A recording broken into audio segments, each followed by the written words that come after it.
You already know the feeling. Someone walks out of your life and everything in you wants to reach back. You want to explain. You want to fix it. You want to pull them back before it becomes permanent. That impulse feels like care. It feels justified. It feels like what a person who values connection is supposed to do. But the Stoics would call it something else entirely. They'd call it a quiet surrender, not of the relationship, of yourself. And that's the part most people never slow down enough to see. Most people experience someone leaving and immediately treat it as a problem to be solved. They replay the last conversation. They look for the moment things shifted. They draft messages in their heads, then send them anyway. They apologize for things that didn't need an apology. They reach out once, then twice, then a third time with a different angle. And through all of it, they believe they're fighting for something real. But what they're actually doing is handing their stability over to someone who's already made their choice. That's not love. That's not loyalty. That's reaction dressed as devotion. And the Stoics spent centuries explaining why that difference matters more than most people are willing to accept. Marcus Aurelius returned to the same idea over and over again. Not as theory, as daily practice. The idea that what others choose is not yours to manage. Their decisions aren't yours. Their exits aren't yours. Their reasons belong to them. What is yours is how you respond. What is yours is whether you reach or whether you remain still. And remaining still when every impulse in you wants to move. That's not weakness. That's one of the hardest disciplines a person can actually develop. Most people never develop it because in the middle of it, it doesn't feel like strength. It feels like passivity. It feels like giving up. But the Stoics understood the difference between giving up and letting go. Those two things look identical from the outside. On the inside, they couldn't be further apart. This distinction separates people who've actually understood Stoicism from those who've only read about it. Giving up comes from despair. It comes from the belief that nothing you do will matter, so you might as well stop trying. There's a collapse inside it, a surrender to hopelessness. Letting go is the opposite. It's the result of clarity. You've examined the situation thoroughly. You've accepted what's real. And from that acceptance, you've made a conscious choice to redirect your energy toward what actually belongs to you. The difference isn't in the external action. It's in what precedes it internally. One is defeat. One is discernment. And people close to you will sense which one it is, even if they can't articulate why. Epictetus made the line clear. Some things are in your control. Most things aren't. The people who stay in your life are not in your control. The people who leave are not in your control. What they think of you after they're gone is not in your control. And the moment you begin chasing someone who's already chosen to walk away, you've blurred that line. You've left the territory of what belongs to you and started managing what was never yours to manage. That's where your peace begins to break down. Not all at once. Not in a single dramatic collapse. In the way a small crack slowly spreads through something you believed was solid. When you truly understand this framework, something shifts in how you relate to loss itself. Loss becomes information rather than failure. It tells you something about what wasn't yours to keep. It clarifies the boundary between what you control and what you don't. Most people experience that boundary as a limitation. They wish they could have more influence over others' choices. But the Stoics saw it differently. That boundary is actually your freedom. Everything inside it is the territory where you have absolute agency. Everything outside it is where you can release the burden of responsibility. That's not a small thing. That's the mechanism that allows peace to exist at all in a world full of uncertainty and change. There's something else happening when you chase that most people don't want to name, honestly. You're not just trying to hold the person. You're trying to manage your own discomfort, You're trying to close a gap that feels unbearable to leave open. You want resolution. You want clarity. You want them to offer something that makes the ending feel less like rejection and more like a mutual conclusion. And that want, that need for resolution, is where the actual problem lives. Because what you're really chasing isn't the relationship, it's a version of yourself that requires their acknowledgement to feel okay. The Stoics would say that's the thing worth examining, not the other person, not the situation, that need. Where it came from, what it's actually asking for. Because it's not asking for them, it's asking for something that was already missing before they arrived. This is the uncomfortable truth beneath most chasing behavior. The person who left is almost never the primary issue, they're the surface. What lies underneath is your relationship with yourself. Whether you believe you're enough without their confirmation. Whether you trust that you can remain whole even when someone chooses to leave. Whether you've built your sense of worth on something internal or whether you've been renting it from external sources. These are the questions that actually matter. And they can't be resolved through messages or conversations or grand gestures meant to convince someone to stay. They can only be resolved through the patient, unglamorous work of learning to be your own foundation. Most people don't frame chasing that way. They call it loyalty. They tell themselves that giving up too easily is a character flaw, that the willingness to fight for a relationship is what separates people who care deeply from those who don't. And in some contexts, that argument holds. But when someone has made a clear decision to go, persistence doesn't become loyalty. It becomes pressure. It becomes the refusal to acknowledge what's already been settled. Every message sent after that, every attempt to reopen what's already closed, all of it communicates the same thing underneath, that you don't trust yourself to remain intact without their presence. That their departure took something from you that you're not certain you can recover on your own terms. The irony is that this dynamic often repels the very person you're trying to keep. Most people, when pursued after they've chosen to leave, experience it not as touching but as burdensome. It places them in the position of being responsible for your emotional stability. It tells them that their exit is causing harm you can't manage alone. And even if there's a small part of them that finds that flattering, the larger part will feel trapped. They'll feel guilty. They'll experience your continued reaching as a form of emotional pressure, however unintentional.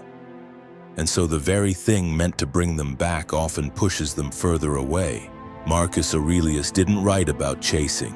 He wrote about returning to yourself. After every disruption, after every disturbance, the practice was the same. Come back inward. Not toward the thing that disturbed you. Back to your foundation. Back to your principles. Back to the work that was already yours before the disruption arrived, and that return doesn't announce itself. It doesn't look like anything remarkable from the outside. It happens in the quiet moments where you felt the pull to reach out and chose to stay still instead. That stillness isn't cold. It isn't the absence of care. It's a different kind of presence, the kind that doesn't scatter outward toward everything that moves. There's also something the Stoics understood about departure that most people are slow to accept. Not every exit is a loss in the way you're treating it. Some people are meant to pass through your life, not remain in it indefinitely. Their leaving isn't evidence of failure. It isn't proof of something broken in the connection. It's the natural movement of things that were never designed to be permanent. When you chase someone to prevent that movement, you're not preserving something real. You're trying to hold something in place that was already in motion. The energy you pour into that effort doesn't stop anything. It just delays your own return to yourself. What changes when you stop chasing isn't what most people expect. You don't become cold. You don't stop caring. The feeling doesn't vanish. You still notice the absence. You still feel the weight of it. But you don't follow it. You let it exist without allowing it to redirect everything. That's what Stoic practice is actually built on. not the elimination of feeling, the refusal to be governed by it, the choice to feel the pull and remain where you are regardless. Most people confuse that with suppression. They assume the Stoic approach means shutting down, going numb, performing a rehearsed kind of detachment. That's not what Epictetus described. That's not what Marcus Aurelius practiced. What they described was awareness, the ability to observe what's forming inside you without becoming it. To see the urge to reach out and understand it for what it is before you act on it. There's a practical skill embedded in that awareness that develops over time with deliberate attention. When you feel the impulse to reach out, the Stoic practice is to pause, not to suppress, to pause and notice. What emotion is underneath this impulse? Is it love? Is it fear? Is it the need for reassurance? Once you can name it accurately, you have options. You're no longer automatically driven by it. You're observing it. And that observational distance is where freedom actually lives. It sounds subtle because it is subtle. But the cumulative effect of making that choice repeatedly in small moments across weeks and months is a fundamental shift in how you relate to your own emotional life. And here's what most people miss. The version of you that chases never gets what it needs, even when there's a response, even when the conversation happens, even when some kind of temporary resolution appears. The underlying need doesn't resolve, because it was never really about the other person. It was about you not being sure you can hold yourself together without the relationship as structure. That's the actual root, and you can't chase your way out of it. You can only sit with it long enough to see where it came from and what it's really asking you to address. The Stoics didn't call this cruelty, they called it honesty. Allowing someone to leave when they've chosen to isn't abandonment. It's respect for their decision, for the reality their departure created, and for your own internal state. Your peace doesn't have to be conditional on who stays and who goes, but it will be, automatically and quietly, unless you decide otherwise. And that decision isn't made once in some grand moment of clarity.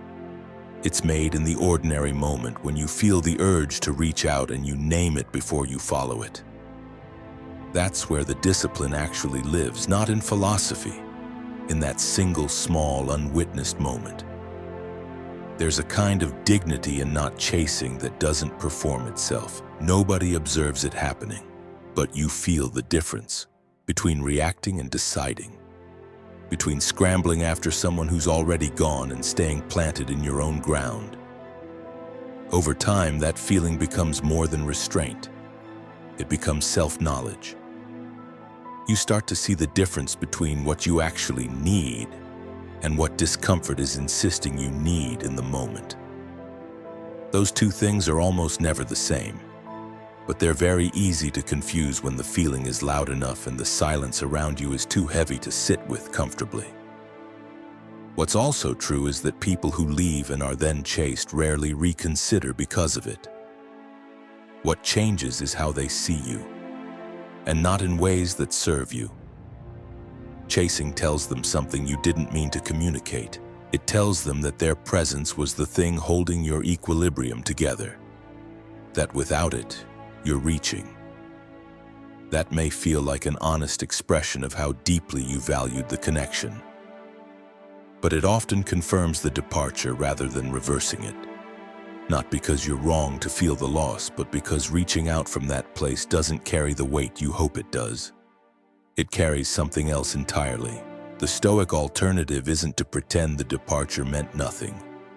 It isn't to go silent out of pride or to make yourself unreachable as a strategy. It's simpler and harder than either of those things. Keep moving forward on your own terms. Return to your work. Return to your values, the things that existed before they arrived and will continue after. Because that's where your actual foundation lives. Not in any single relationship, not in who stays or who goes. In the consistency of who you are when there's no one watching. In the principles you return to when the emotional noise settles and you're left alone with what actually matters. Marcus Aurelius wrote to himself not for audiences. He wrote down what he personally needed to remember. And one of the things he returned to again and again was this: that external things carry no power over you unless you grant them that power. People included, their decisions included, their exits included. You are not made smaller by someone leaving unless you've decided somewhere along the way that their presence was what gave you your footing. That decision, made quietly, often without realizing it was even made, is where most people lose their stability without understanding what shifted underneath them. The Stoics never chased because they understood something about connection that most people take years to fully absorb. That real connection doesn't require pursuit. It doesn't require convincing. It doesn't ask you to negotiate your worth against someone else's willingness to remain. What stays was meant to stay. What leaves was already leaving long before you noticed. And your role isn't to override that. Your role is to stay grounded enough that when things shift around you, you don't dissolve with them. That when someone goes, you don't spend the weeks that follow pursuing them in your own mind, constructing the message that will finally change something. Because it doesn't change something, not in the way you're hoping. The relief you're searching for doesn't arrive through their response. It comes through your own stillness, through the willingness to sit in the discomfort long enough for it to move on without forcing it to resolve. Their leaving isn't a verdict on your worth. It isn't evidence of something fundamentally missing in you. It's the end of something that already completed itself. And in that stillness, slowly, something begins to come back that the chasing kept pushing away.